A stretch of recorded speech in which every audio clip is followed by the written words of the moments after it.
Welcome to the movie box. आज मैं आपको एक्सप्लेन करने वाला हूँ एक अमेरिकन हॉरर मूवी जो 2007 में रिलीज हुई थी, जिसका टाइटल है return to the house on a haunted hill. इस मूवी की स्टार्टिंग में हम एरियल वुल्फी को देखते हैं जो एक मैगजीन कंपनी में काम करती है। उसका एक फ्रेंड है जो एक फोटोग्राफर था जिसका नाम पॉल है। जब एरियल ऑफिस में आती है तो उसकी फ्रेंड उसे बताती है कि उसकी बहन सारा ने उसे कॉल किया था, लेकिन एरियल उससे ज्यादा बात नहीं करती थी और उसे इग्नोर कर देती है। इसके बाद हम डॉक्टर रिचर्ड हैमर को देखते हैं जो कि एक आर्कियोलॉजिस्ट थे और डीमंस यानी शैतान के ऊपर अपना लेक्चर दे रहे थे। वो बता रहे थे कि जो लोग ईश्वर पर विश्वास नहीं करते थे और शैतान की पूजा करते थे उन्हें किस तरह पनिश किया गया, लेकिन जिस मूर्ति यानी स्टैचू की वो पूजा करते थे वो कभी भी किसी को भी नहीं मिली।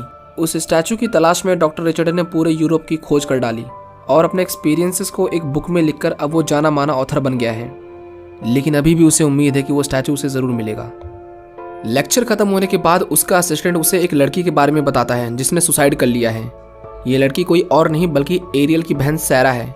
जब एरियल को ये खबर पता चलती है तो वो बहुत ज़्यादा परेशान होती है क्योंकि सैरा ने सुसाइड करने से पहले उसे कॉल किया था, लेकिन वो उससे बात नहीं करना चाहती थी। एरियल जानना चाहती थी कि उसने सुसाइड क्यों किया, इसलिए उस रात वो सैरा के घर में जाते हैं जहाँ पर पॉल को कुछ न्यूज़पेपर कटिंग्स मिलती हैं।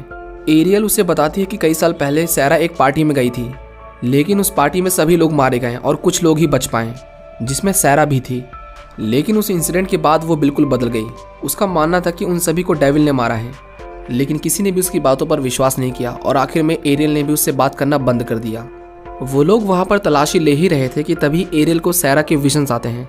हम देखते हैं कि सैरा के सिर पे गोली लगी है और सैरा उससे कहते हैं कि तुम्हें उन सब की मदद करनी होगी। अपनी बहन की ये हालत देखकर वो बहुत डर जाती है, लेकिन तभी वहाँ पर रिचर्ड आता है जो एरियल को बताता है कि सैरा ने उसे 2 हफ्ते पहले कॉल किया था और उसके पीछे कुछ लोग पड़े हुए हैं, क्योंकि उसके पास डॉक्टर वेनिकट की डायरी है जिसमें एक स्टैचू तक पहुंचने के इंस्ट्रक्शंस हैं जिसकी वैल्यू करोड़ों में है। लेकिन एरियल और पॉल को उस डायरी के बारे में कुछ भी नहीं पता था और रिचर्ड को भी वो एक पागल समझ रहे थे, इसीलिए वो दोनों वहां से निकल जाते हैं। पॉल उसे घर पर ड्रॉप कर देता है। एरियल को एक कुरियर आया था जो सैरा ने उसे भेजा था। उसके अंदर उसे डॉक्टर वेनिकट की वही डायरी मिलती है। इससे पहले वो कुछ समझ पाती डोर बेल रिंग करती है और कुछ लोग जबरदस्ती उसके घर में घुस जाते हैं और उन दोनों के सिर पे गन रखकर उनसे वेनिकट की डायरी के बारे में पूछते हैं। इस ग्रुप के लीडर का नाम डेसमंड था जो आर्टिफैक्ट्स को कलेक्ट करके उन्हें प्राइवेट डीलर्स को बेचा करता था। एरियल को पता चलता है कि डेसमंड ने ही उसकी बहन को मारा है।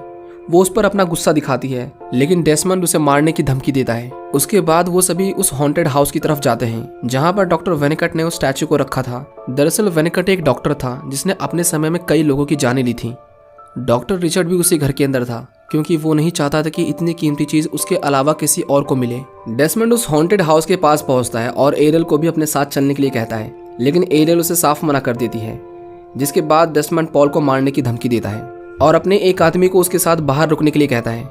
जब वो सभी अंदर आते हैं तो उन्हें वहां पर रिचर्ड मिलता है। दरअसल डेसमंड रिचर्ड का ही एक पुराना स्टूडेंट था, लेकिन अब वो सिर्फ पैसे के लिए काम करता है। रिचर्ड की गर्लफ्रेंड भी डेसमंड के साथ मिली हुई थी। रिचर्ड ये जानकर बहुत ज़्यादा दुखी होता है कि उसके साथ धोखा हुआ है। तभी वहाँ पर दरवाजे बंद होने की आवाज़ें आती हैं। एरियल उन्हें बताती है कि हम सभी ट्रैप हो चुके हैं और अगले 12 घंटों तक यहाँ से बाहर नहीं निकल सकते। डेसमंड और उसके लोग कंट्रोल रूम के अंदर जाते हैं और लॉकिंग सिस्टम को फायरिंग करके खराब कर देते हैं। वो सभी उस स्टैचू को ढूंढने के लिए अलग अलग हो जाते हैं और बीच बीच में हम उन मरे हुए पेशेंट की झलक देखते हैं जो बहुत ज़्यादा डरावने थे। उनमें से एक को दीवार के पीछे स्टैचू के होने का शक था, इसलिए वो उसे तोड़ने लगता है, लेकिन उसके अंदर से एक हाथ निकलता है जो उसके पेट के पार चला जाता है। वो उसके मांस को नोच रहा था। वो वहां पर तड़प रहा था, लेकिन आखिर में वो मारा जाता है। इसके बाद हम एक लड़की को देखते हैं जो सर्जरी रूम के अंदर थी। वहां पर उसे 2 लड़कियां मिलती हैं जो उसे सेड्यूस करने की कोशिश करती हैं, लेकिन जल्द ही वो रियलाइज करती है कि ये दोनों जिंदा नहीं है। वो उस कमरे से बाहर भागती है, लेकिन बाहर उसे डॉक्टर वेनिकट मिलता है जो उसके चेहरे को काटकर उसे मार डालता है।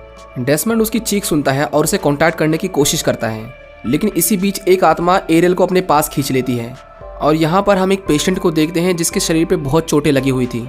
वो एरियल के पास तो आता है लेकिन उसे कुछ भी नहीं करता। एरियल को अब यकीन हो चुका था कि उसकी बहन जो कुछ भी कह रही थी वो बिल्कुल सही था। कायल और उसके साथ एक आदमी नीचे होता है जहाँ पर उन्हें एक बड़ी चादर के नीचे कुछ उठा हुआ दिखाई देता है। वो दोनों थोड़े से डरे हुए थे, लेकिन जब वो चादर हटाते हैं तो वहाँ पर कुछ नहीं था। लेकिन तभी वो चादर उसके हाथ और पैर को जकड़ लेती है, लेकिन इतने ज़्यादा खिंचाव से उसकी बॉडी के टुकड़े टुकड़े हो जाते हैं। वो सभी एक साथ इकट्ठा होते हैं और अब सब डरे हुए थे, लेकिन डेसमंड को सिर्फ उस स्टैचू से मतलब था। उनमें से एक किसी की आहट सुनकर उसका पीछा करता है, लेकिन कुछ देर बाद वो भी गायब हो जाता है। कुछ देर बाद सभी के फ़ोन एक साथ रिंग करने लगते हैं। जब वो सभी कॉल उठाते हैं तो उन्हें उसके चीखने की आवाज़ सुनाई देती है। इसका मतलब ये था कि वो भी अब मारा जा चुका था। एरियल नोटिस करती है कि गेट्स एक बार फिर से लॉक हो रहे थे, इसीलिए वो वहाँ से भागने लगती है। डेसमंड उसे शूट भी करता है, लेकिन वो समय रहते वहाँ से बाहर निकल जाती है। लेकिन बाहर आकर वो देखती है कि पॉल वहाँ पर नहीं था। इसका मतलब ये था कि अब वो भी घर के अंदर ट्रैप हो चुका था। इसलिए एरियल उस घर के अंदर दोबारा जाती है और उसके लिए उस घर के दरवाजे भी अपने आप ओपन हो जाते हैं, जैसे वो उसी का ही वेट कर रहे थे।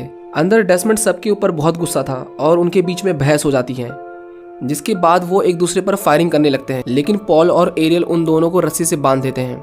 उन्हें पता चलता है कि इस घर से बाहर निकलने का सिर्फ एक ही तरीका है, जिसके लिए उन्हें सीवर लाइन से बाहर निकलना होगा। लेकिन डेसमंड रिचर्ड को कहता है कि तुम क्या इस स्टैचू को सच में नहीं लेना चाहोगे, जिसके लिए तुमने इतने सालों तक मेहनत की। लेकिन रिचर्ड उसे साफ साफ मना कर देता है और वो डेसमंड को वहीं पर बंधा छोड़ देते हैं। आगे जाकर उन्हें एक गहरा कुआं मिलता है जो वेनकट ने अपने पेशेंट्स के इलाज के लिए बनाया था। इससे पहले वो आगे बढ़ते हैं, डेसमंड उनके ऊपर अटैक कर देता है और कायल को पानी में फेंक देता है। कायल को तैरना नहीं आता था, इसलिए एरियल उसे बचाने के लिए पानी में कूद जाती है। लेकिन वो दोनों बहुत सारी लाशों से घिरे हुए थे जो उन्हें नीचे खींचने लगती हैं। वो लाशें कायल को गहराई में खींच लेती हैं। एरियल उसे बचाने की कोशिश करती है, लेकिन अब बहुत देर हो चुकी थी। इससे पहले एरियल भी वहां पर मारी जाती, पॉल उसे पानी से बाहर निकाल लेता है। डेसमंड के पास अब वो मैप था, लेकिन उसे रास्ता समझ नहीं आ रहा था। इसी बीच उसकी गर्लफ्रेंड उसे कहती है कि यहाँ पर सच में आत्माएं हैं, लेकिन उसे इस बात पर गुस्सा आ जाता है और वो उस पर शक करने लगता है कि कहीं वो भी तो रिचर्ड के साथ नहीं मिली हुई। उन दोनों में बहस होती है और डेसमंड उसके ऊपर फायरिंग करता है, लेकिन वो वहां से भाग जाती है। भागकर वो एक कमरे के अंदर आती है और खुद को लॉक कर लेती है, पर सभी चीजें अचानक से गायब हो जाती हैं। जब वो ऊपर देखती है तो एक एक चीज हवा में फ्लोट कर रही थी जो उसके ऊपर गिरने लगती हैं, और आखिर में एक बड़ा फ्रिज उसके सिर पर गिरता है और वो मारी जाती है। वो तीनों सीवर लाइन तक तो पहुंच जाते हैं, लेकिन वो मेटल रॉड से कवर थी और उसका साइज इतना छोटा था कि वो वहां से बाहर नहीं निकल सकते थे। तभी एरियल को विजन्स आते हैं और उसे वही घायल आदमी दिखाई देता है जो उसे स्टैचू तक पहुंचने का रास्ता बताता है। और यहाँ पर उसे पता चलता है कि ये सब वेनकट नहीं बल्कि उस स्टैचू के अंदर की बुरी आत्मा कर रही थी। वेनकट तो बस उसका सर्वेंट है। अब उन्हें स्टैचू की लोकेशन पता थी। वो नीचे बेसमेंट में जाते हैं जहाँ पर उस समय लाशों को जलाया जाता था। वो देखते हैं कि बेफोमेट का स्टैचू बहुत सारी लाशों और मांस के टुकड़ों से घिरा हुआ था। वो उस पर फायरिंग करती है, लेकिन उस पर एक स्क्रैच भी नहीं आता। एरियल सोचती है कि अगर सिर्फ स्टैचू की वजह से पूरा घर शापित है तो क्यों ना इस स्टैचू को ही घर से बाहर निकाल दिया जाए। वो उसे सीवर के थ्रू बाहर फेंकने का प्लान करते हैं, लेकिन बेसमेंट से बाहर निकलते ही वहां पर डेसमंड आ जाता है और उनसे वो स्टैचू छीनने की कोशिश करता है। लेकिन कुछ जलती हुई आत्माएं जिन्हें एक समय पर इसी जगह पर जलाया गया था, डेसमंड को पकड़ लेते हैं और उसे भी जला के मार डालते हैं। इस भागदौड़ में पॉल पीछे ही छूट जाता है, लेकिन एरियल और रिचर्ड दोनों सीवेज लाइन की तरफ आ जाते हैं। एरियल उसे फेंकने ही वाली थी कि तभी रिचर्ड उस स्टैचू के वश में आ जाता है और वो एरियल को ऐसा करने से रोक लेता है। उन दोनों के बीच में हाथापाई होती है, जिसमें एरियल घायल हो जाती है। दूसरी तरफ सभी आत्माएं पॉल का पीछा कर रही थीं। पॉल अब नहीं भाग पा रहा था और काफी डरा हुआ भी था। रिचर्ड किसी तरह खुद को संभालता है और एरियल उस स्टैचू को फेंकने जाती है, लेकिन इस बार वेनकट खुद एरियल को रोकता है। रिचर्ड वेनकट को रोकने की कोशिश करता है, लेकिन इस दौरान वो अपनी जान गंवा देता है। लेकिन एरियल मौका रहते उस स्टैचू को सीवर में फेंक देती है और सीवर लाइन से बाहर निकलते ही वो सभी आत्माएं आज़ाद हो जाती हैं। हम उस इंजर्ड आदमी को दोबारा देखते हैं। वो और बाकी आत्माएं वेनकट के ऊपर हमला कर उसे डिस्ट्रॉय कर देते हैं। एरियल और पॉल एक दूसरे को जिंदा देखकर बहुत खुश होते हैं और वो दोनों उस घर से बाहर निकल जाते हैं। इस मूवी के लास्ट में हम देखते हैं कि दो कपल्स को बीच पर वही स्टैचू मिलता है और इसी के साथ ये मूवी यहीं पर ख़त्म हो जाती है।